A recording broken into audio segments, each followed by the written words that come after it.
तो मंदुरी का जो एयरपोर्ट है उसका जो धरना आंदोलन चल रहा है वो अपने चरम सीमा पर है अभी और चरम सीमा की ऊंचाइयों को छूने वाला है। तो बहुत सारे यहाँ पर कार्यकर्ता, नेता, किसान नेता, समाजसेवी सारे लोग आ रहे हैं। इसी क्रम में बनारस से आए हैं सर। इनका बहुत सारे लोग नाम जानते होंगे, हम नहीं जानते हैं। सबसे पहले इनके बारे में जानेंगे कि इनका नाम क्या है और इनका परिचय क्या है। ये बनारस से आए हैं, इतना जानते हैं। सर थोड़ा सा अपने बारे में बताएं। मेरा नाम है सुनील सहस्त्रबुद्धे। मैं बनारस से आ रहा हूँ। हम लोग एक लोक विद्या आंदोलन चलाते हैं। लोक विद्या का मतलब होता है, सब मिक्स हो जाएगा तुम्हारा उसमें, नहीं होगा।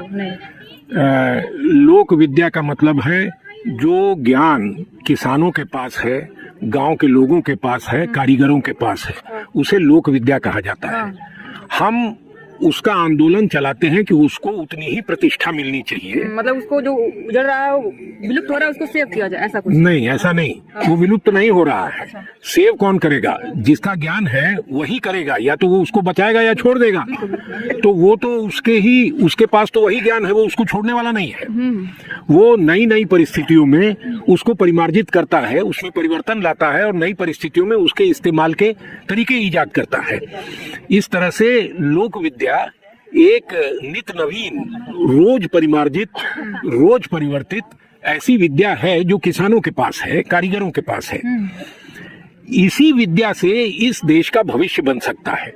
इस विद्या को, इस देश का भविष्य किसान और कारीगर बनाएंगे। किसान हैं, कारीगर हैं, मजदूर हैं, आदिवासी हैं और सबसे ज्यादा उनके घरों की महिलाएं, जो अपना सारा काम लोक विद्या के आधार पर ही करती है। उनके पास जो ज्ञान है उनको कोई सुनना ही नहीं चाहता है। सुने तो समझ में आता है कि वो कितनी जानकारी रखती हैं, लेकिन लोग सुनना ही नहीं चाहते। एक दिमाग बना दिया गया है कि जो पढ़ा लिखा आदमी है केवल उसको सुना जाएगा, ज्ञान है, उसी के पास ज्ञान है। अब पढ़े लिखे लोग तो इस दुनिया को, अभी कम से कम हिंदुस्तान को तो 50 और 20, 70, 75 साल से चला ही रहे हैं। उसके पहले अंग्रेज चलाते थे, वो भी पढ़े लिखे थे। तो पढ़े लिखे लोगों ने जहां ला करके इस पूरे देश को पटक दिया है, वो हम आप सब देख रहे हैं कि किस हालत में है।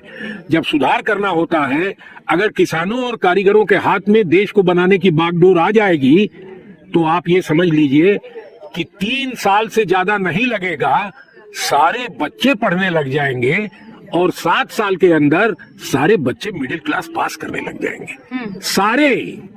उसके लिए न कोई बहुत बड़ा अभियान चलाना, ना कुछ नहीं। सब अपने बच्चों को स्कूल भेजना चाहते हैं। सरकार नहीं चाहती है कि वो स्कूल जाए। पढ़े लिखे लोग नहीं चाहते हैं कि ज्यादा लोग पढ़ जाए, उनको रोकना चाहते हैं पढ़ने से, जिससे कि वो मजदूरी करते रहे। तो उन लोगों के भरोसे न इस देश का भविष्य है, न इस देश के आदमी का, यहाँ के लोगों का कोई भविष्य है। बिल्कुल। और जैसा कि आजमगढ़ एयरपोर्ट अभी चल रहा है, इसका विरोध लोग कर रहे हैं। जहाँ से बनारस से आप आए हैं वहाँ पर भी इंटरनेशनल एयरपोर्ट है और आजमगढ़ में बनाने की बातचीत चल रही है। तो आजमगढ़ में है 80-90 किलोमीटर वहाँ यहाँ से होगा लगभग, और इतने दूरी पे यहाँ पे बन रहा है। तो ऐसे में क्या जरूरी है यहाँ पर भी बनना? उनको बनाना ही नहीं है। उनको एयरपोर्ट नहीं बनाना है। एयरपोर्ट बनाना होता, जो बनाए हुए हैं वो चालू हुआ होता कम से कम। अभी तक कुछ नहीं हुआ है। खबरें ये जमीनों पे कब्जा करना है। खबरें ये आती है, इसको लोग तर्क ये देते हैं कि जो बनारस का लोड है वो थोड़ा कम हो जाएगा। बनारस पे ऐसा कोई लोड नहीं है। हम बनारस रहते हैं। बनारस से ज्यादा 7-8 फ्लाइट होती है दिन भर में। ये कोई लोड नहीं माना जाता। शाम के बाद से तो होती ही नहीं है। वो सब संभव है। बनारस के ऊपर जितना लोड है उससे 10 गुना भी हो जाएगा तो बनारस एयरपोर्ट उसको संभाल ले। हाँ, नया बना हुआ है, वो कर सकते। अभी विस्तार उसका चल ही रहा है, वो करते रहेंगे। उनको जैसी जरूरत है उस हिसाब से। बनारस बहुत बड़ा शहर है तो वो करते रहेंगे। उनको यहाँ एयरपोर्ट बनाना नहीं है।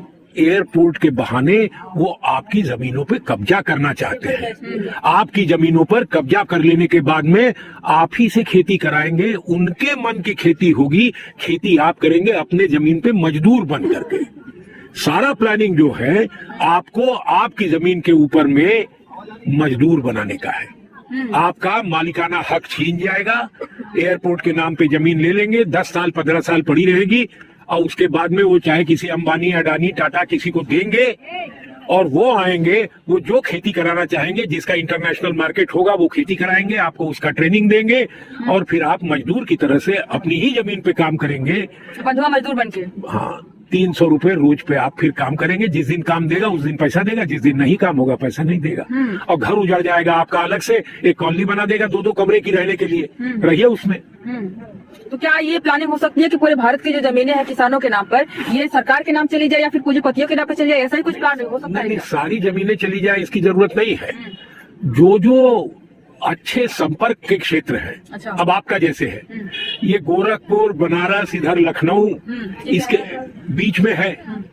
और जहां के लोगों ने कुछ राजनीतिक तेवर दिखाया है, अच्छा, उनके राजनीतिक तेवर को मारने के लिए अभी तो जैसा आप कहना चाह रहे हैं कि जो लोग भाजपा के पक्ष में नहीं है, किसी न किसी के रूप में और किसी के रूप में है, किसी के पक्ष में है, तो उन लोगों को ज्यादा टारगेट किया जा रहा है, ऐसा कुछ? केवल भाजपा की बात नहीं है, अच्छा, जो पूरे पॉलिटिकल एस्टेब्लिशमेंट, पूरा जो राजनीतिक वर्ग है, वो राजनीति के बाहर से कोई मजबूती से आवाज उठाने लायक हो ये पसंद नहीं करता है। तो वो लोग नहीं होने चाहिए, उनकी ताकत छीन लीजिए। अगर यहाँ से इस तरह की आवाज उठाने की ताकत है तो इन लोग की जमीन छीन लीजिए, ये ताकत की आवाज खत्म हो जाएगी। तो इसका राजनीतिक पक्ष बहुत मजबूत है और जमीनों पे कब्जा करना है, सब तरफ करेंगे। जो वेल कनेक्टेड जमीनें हैं उसके ऊपर कब्जा करेंगे। आप ही से खेती करना किसको आता है? जिसको आता है वही ना खेती करेगा। आपको खेती करना आता है, आप खेती कीजिए, लेकिन मजदूर की तरह। आप मालिक नहीं बन सकते, वो तय करेंगे, आप नहीं तय करेंगे। इस साल चना बोना है या नहीं बोना है, आलू लगाना है कि नहीं लगाना है, आप नहीं तय करेंगे। अच्छा, जैसे अंग्रेज नील का खेती करवाते थे जबरदस्ती, ऐसा ही करवाएंगे। चाहे जो खेती करवाएंगे, जैसा इंटरनेशनल मार्केट होगा उस हिसाब से कराएंगे, उस हिसाब से कमाएंगे। और जितना कमाएंगे उतना ही वो मजबूत होंगे और उनकी तुलना में आप कमजोर होंगे। बस यही प्लानिंग है, यही हो रहा है। इसकी तैयारी कर रहे हैं। आजमगढ़ भी उसके लपेट में आ गया है, बहुत जगह उसकी लपेट में है, तो चलेगा। अच्छा, ये बनारस की बात करें तो बनारस में एक कॉरिडोर बना है जिसके लोग बहुत लोग तारीफ कर रहे थे, लेकिन एक मैम आई थी जिनसे हम लोग बात की थी, तो वो बोली कि नहीं, वहाँ के लोगों को तो मुआवजा ही नहीं मिला। पहली बार जो लोग उजड़ के गए, जिनका घर उसमें गया है। और दूसरी बात यह है कि वहाँ पर लोगों को पैर जलते, पहले कभी सीला रहा करती थी, कभी पैर जलने की समस्या नहीं होती थी। इसलिए आप क्या करें? कॉरिडोर वगैरह जब वो बनाते हैं, जैसे पक्के घाट बनाए, कॉरिडोर बनाया, उसका कोई ढंग का असेसमेंट वहां जो लोग रहते हैं, जैसे मान लीजिए मल्लाहों का इलाका है, तो वो मल्लाहों से बातचीत नहीं करते हैं कि यहाँ क्या हो सकता है, क्या नहीं हो सकता है।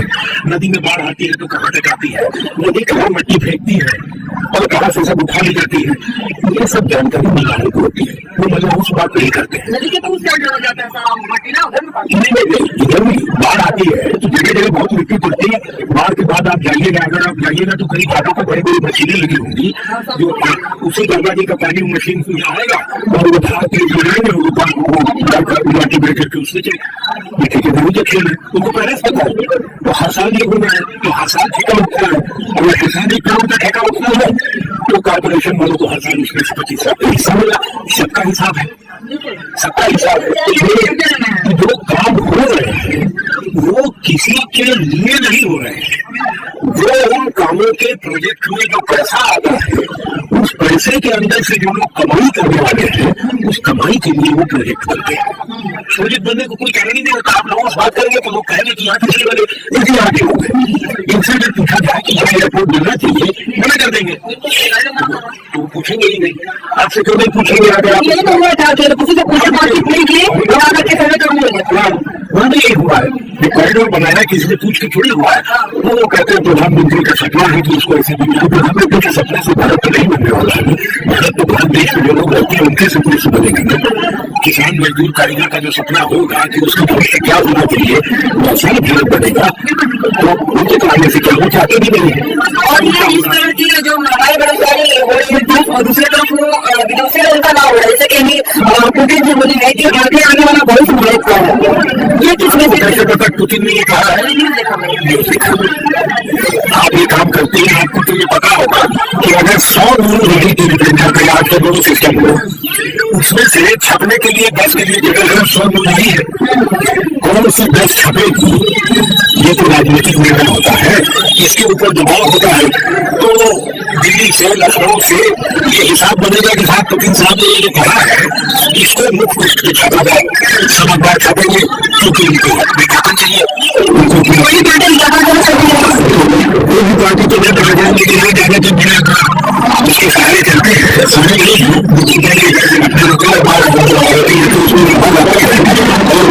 उसके सहारे चलते हैं। लेकिन न्यूज क्या छपेगी और क्या आज से नहीं है, जब से अमेरिका का शासन हुआ है, जब से क्या छपेगी और क्या नहीं छपेगी, ये पोलिटिकल एस्टेब्लिशमेंट होता है। जो सरकारी है वो ये तय करती है कि कौन सा अधिकारी हो सकता है अभी केवल 10% छापा रहे हो, हो सकता है इसके पहले 20% छापते हो, 30% छापते हो, उनसे अपने लोगों का पूरा छापेंगे, ये कभी नहीं हो पाएगा। इस देश में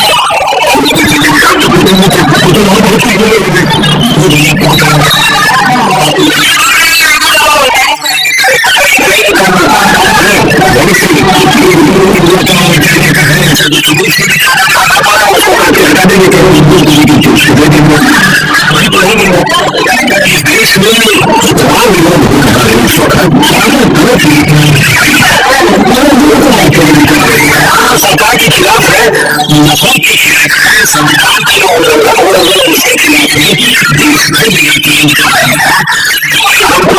मौका मीडिया है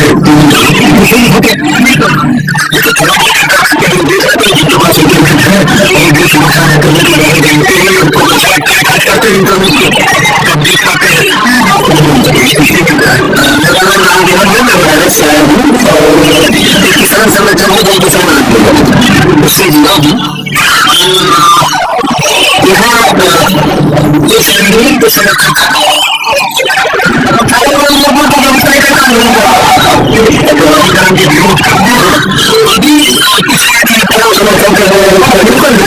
हमला समाज नहीं होगा तो इसके जैसा अन्याय को खिलाफ सिस्टम व्यवस्था का बहुत बदलाया गया है। जो कानून है वो बहुत बड़ा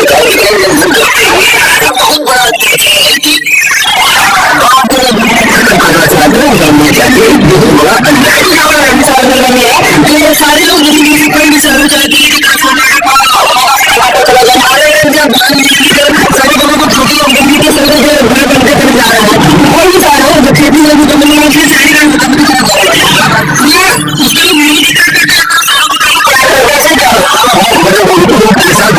सपना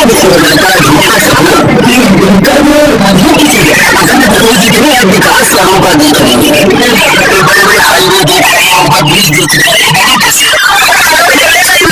किसान और गाँव के लोग से अपनी बात है, किसान और गाँव से विकास है, जिसको विकास कहते हैं। उस लेवल की खुशहाली के लिए पूरे देश का पूरे देश के गाँव को किसानों को और उनके फसलों का दाम दिया जा रहा है, उनका जो उत्पादन बताएंगे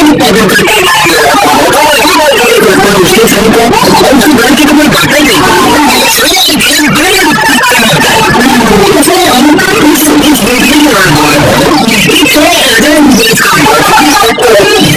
ऐसी धरती है पुराने धरती नहीं है, खास करके नेपाल में बड़ा सवाल है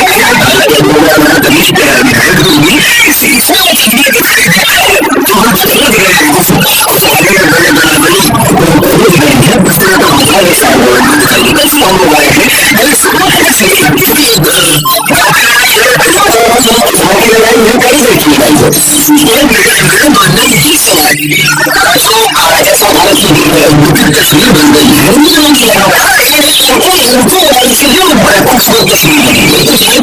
तो हमारे साथ ये मैम है, बनारस ये भी आई हैं, थोड़ा सा इनसे भी हम जानेंगे इनका परिचय। थोड़ा सा मैम परिचय दीजिए अपने बारे में, उसके बाद बात करेंगे। मैं चित्रा सहस्रबुद्धे हूँ, बनारस से आ रही हूँ।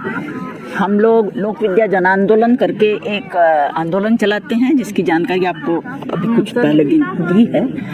और हम वास्तव में तो यहाँ आप लोगों के इस न्यायपूर्ण संघर्ष से प्रेरणा लेने आए हैं। ये सब देवियाँ और पुरुष यहाँ जो इकट्ठा है वो न्याय की लड़ाई लड़ रहे हैं। वो खुद ये कोई संघर्ष की बात नहीं कर रहे हैं। देखिए सब शांति से बैठे हैं सब। लेकिन वो एक बहुत बड़े न्याय के सवाल को आज समाज के सामने रख रहे हैं। क्योंकि इनकी जमीन और इनके मकान पे जमीन जा रही है ऐसे नहीं, इनके सब कुछ जा रहा है। जमीन जाने से केवल जमीन जाती है ऐसा नहीं है, पूरी दुनिया बर्बाद होती है ना। तो ये केवल, और फिर ये केवल अपनी ही दुनिया बचाने में लगे हैं ऐसा कतई नहीं है। ये अपने समाज की जमीन बचा रहे हैं, और जो काम ये करते हैं जिसके बल पर ये दुनिया खड़ी है वो काम बेहद पवित्र काम है, सबके लिए भोजन उपलब्ध कराने का काम है। तो ये जो काम है इसकी प्रतिष्ठा होनी चाहिए, यही बात हम लोग कहने आए हैं और आपसे ताकत लेने आए हैं, आप लोगों को ताकत देने भी आए हैं। तो ये रही मेरी आज की वीडियो। बहुत अच्छा बातचीत हुई हमारी। कुछ लोगों को समझ में आ गया होगा कि जो आजमगढ़ एयरपोर्ट के लिए जमीन अधिग्रहण की जा रही है उसकी मंशा क्या होगी, ये थोड़ा सा स्पष्ट हो गया है। क्या सुनील नाम है उनका? सुनील सर से बात करने के बाद तो वो चीजें जिन लोगों को समझ में आ गई हैं वो लोग कमेंट करें कि इसमें कितनी सच्चाई हो सकती है, और लाइक करिएगा, शेयर करिएगा वीडियो को, और अगर आप मेरे चैनल पर नए हैं तो प्लीज सब्सक्राइब भी कर लीजिएगा। वीडियो देखने के लिए बहुत बहुत शुक्रिया।